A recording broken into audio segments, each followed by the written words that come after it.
Hello, everyone. Good morning. Thank you for having me. I'm Martin, as Raymond explained, the founder of PhoneJoy. And I'm here to tell you about how we actually came up with this idea and how we built this company from scratch in Hong Kong.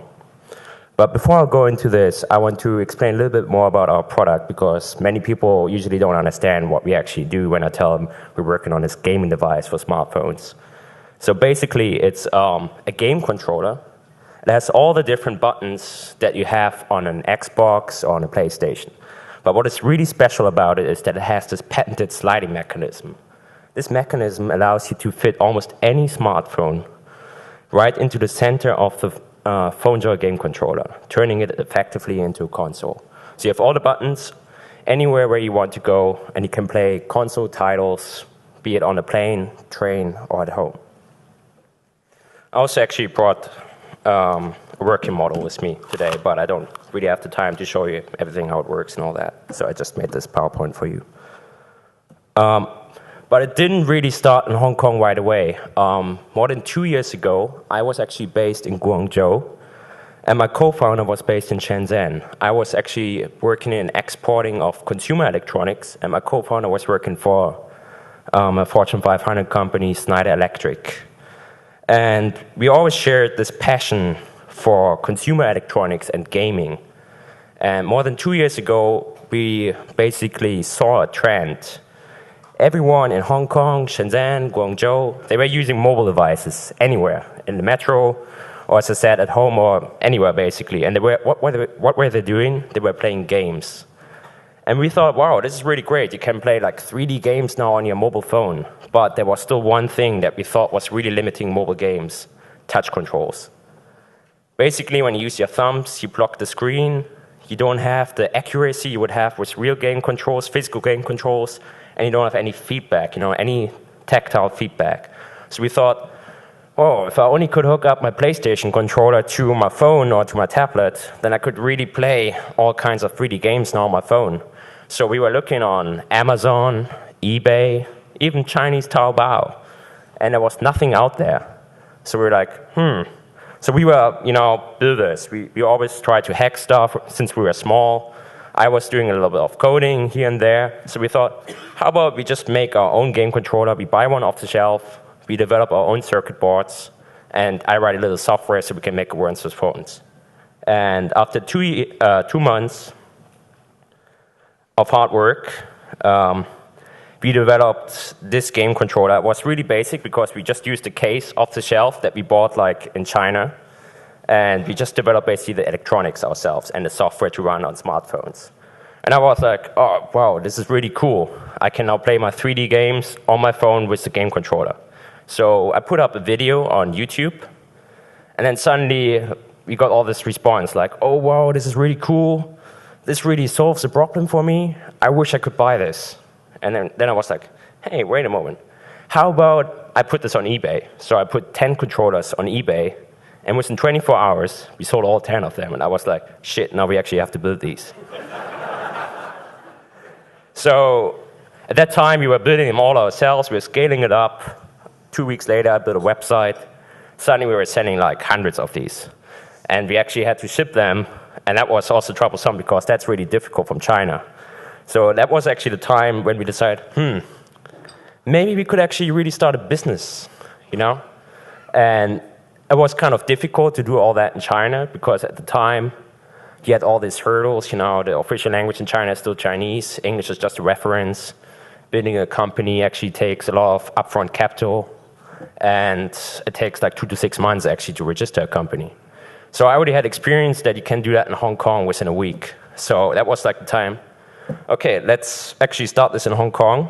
And Hong Kong is also very convenient because we can ship very easily to consumers using Hong Kong Post. Actually, when you go on eBay, on Amazon, in the US or in Europe, most of the products that are shipped from China, they actually ship from Hong Kong. Because Hong Kong is using Hong Kong Post, and it's really effectively shipping products within 2 weeks anywhere in the world for a really low-cost price. So that was also one of the reasons why we decided to move to Hong Kong. That was 2 years ago. It was just the two of us in the beginning.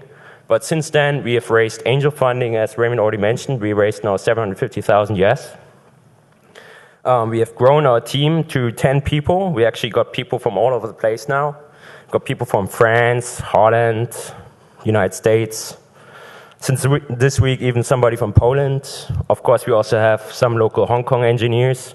So we're basically from all over the place. And this is also one of the things that's really great about Hong Kong, because it's easy to attract people to Hong Kong because it has this multicultural environment. But I'm going to go into that later.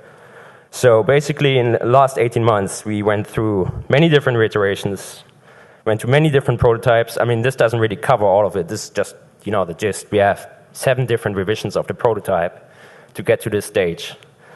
And now we actually launching the product in January and February. January just through our Kickstarter backers, because we also raised $75,000 on Kickstarter early this year. So they're eagerly waiting to receive their phone jail controllers, and they will get them first in January. And in February we launch in the market worldwide through Amazon.com, Amazon Germany, Amazon France, then our own website, phonejail.com, and hopefully later also to retail channels. So why Hong Kong? People always ask me this. Why did you move to Hong Kong?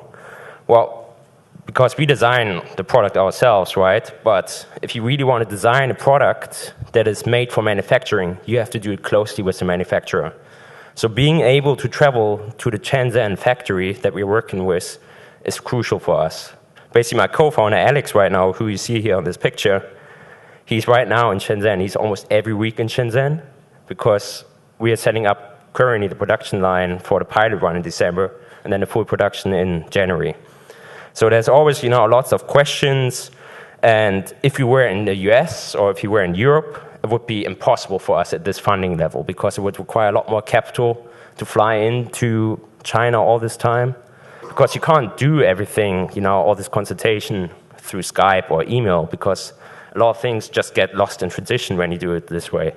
So it was really important for us that we could actually visit the engineers at the factory and discuss things, because this also saves us a lot of time. Also, prototyping is a lot faster in Shenzhen because you can buy almost any components that you want to build a product. Because that's really what Shenzhen is all about. In Shenzhen, basically, Xboxes are being made, all iPhones are being made, iPods, even the Amazon Kindle is being made in Shenzhen. So if you want to build something with consumer electronics, there's no way around of Shenzhen. So that is one factor. And then people ask me, so why are you not in Shenzhen?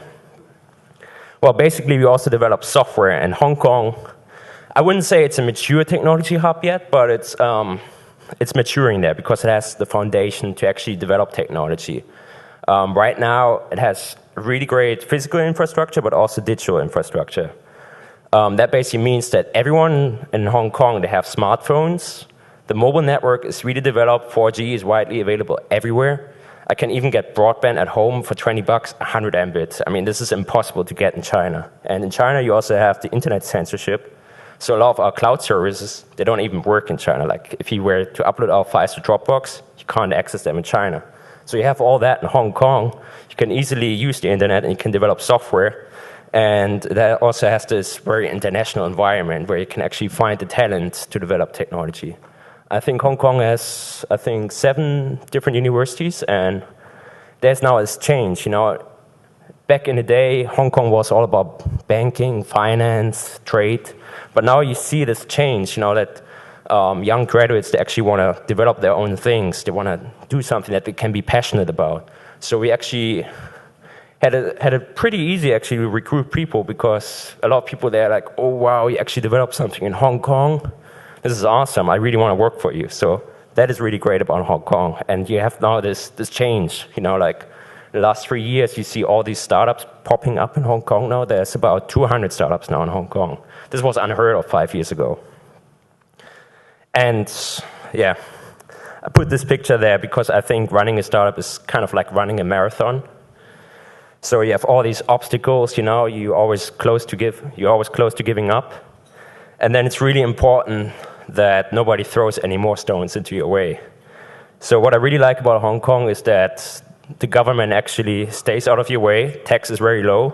You don't have to pay a lot of social security. So if I were to do the startup in Europe, I would have to pay my employees like almost twice as much just because of tax and social security. And at the same time, the Hong Kong government, when they actually want to get involved, they actually want to help you. So they have all these bodies, like HKTDC, like Invest HK, that are actually helping young companies like us to set up their business in Hong Kong. Also in Hong Kong, the official language is, besides Chinese, also English, so everything can be in English and it's based on a common law. So it's very understandable for us, whereas like the Chinese law is completely opaque to us. So I made this little graph. I think Hong Kong really excels, as I said, when it comes to the ease of doing business. Expenses, I think they're still lower than elsewhere because even though the rent is high, staff expenses are a lot lower and tax is pretty low. Infrastructure is great. The only thing that Hong Kong is still lacking behind is the support network and funding because Hong Kong's investment culture is still very traditional. So most investors, they prefer to still invest into real estate and the stock market. But this is all changing now, Now actually investors start to realize, even in Hong Kong, that they can make their profits also elsewhere. They don't just have to invest into real estate and all these places because technology is growing, and Hong Kong as a government also realized that they have to diversify their economy because since the crash in 2008, they actually had this dipping point where they realized, oh no, we have to actually diversify, otherwise it's going to get really bad for us, especially now with Shanghai on the rise and everything. So yeah, this is what I wanted to share. I hope you could learn something. You can later ask me questions in a Q&A or you just send me an email at martin@project.com. Thank you.